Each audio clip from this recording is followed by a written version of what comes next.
Bonjour, dans cette vidéo, je vais te montrer comment résoudre une équation du second degré. Alors cette vidéo est la suite d'une première vidéo dans laquelle je t'ai montré les différentes étapes de résolution d'une équation du second degré qui se situe à travers l'identification des coefficients dans un premier temps, puis la détermination de la valeur de delta, le discriminant.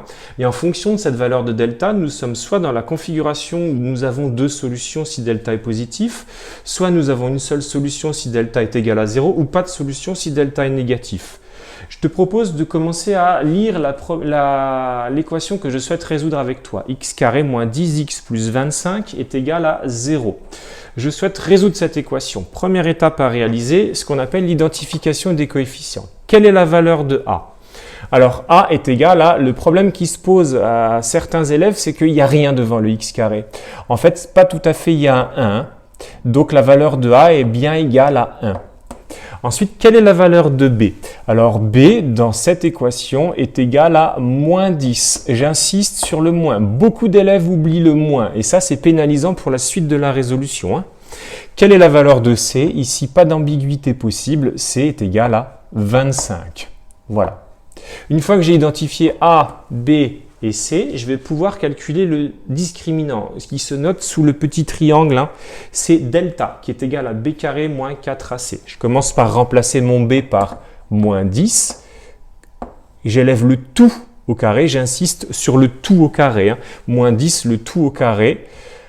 Moins 4 fois A, qui vaut 1, fois C, qui vaut 25.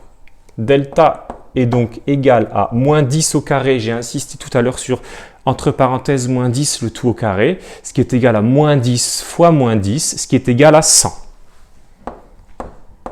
Moins 4 fois 1, 4, fois 25, 100. 100 moins 100, tu le sais, c'est égal à 0.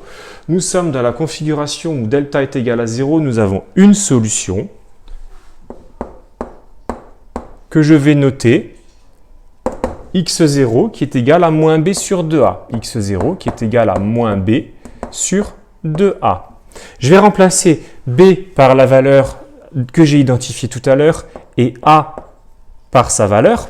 x0 est donc égal à moins b qui vaut moins 10, a qui vaut 1.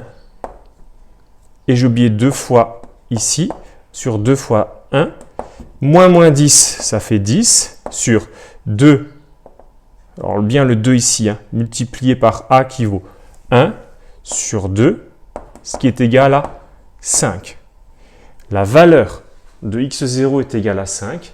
Mon équation du second degré a une solution qui est notée x0 et qui est égale à 5. Voilà, je t'ai montré comment résoudre une équation du second degré dans le cas où nous avons delta qui est égal à 0. Travaille bien et n'hésite pas à t'abonner si tu souhaites voir d'autres vidéos.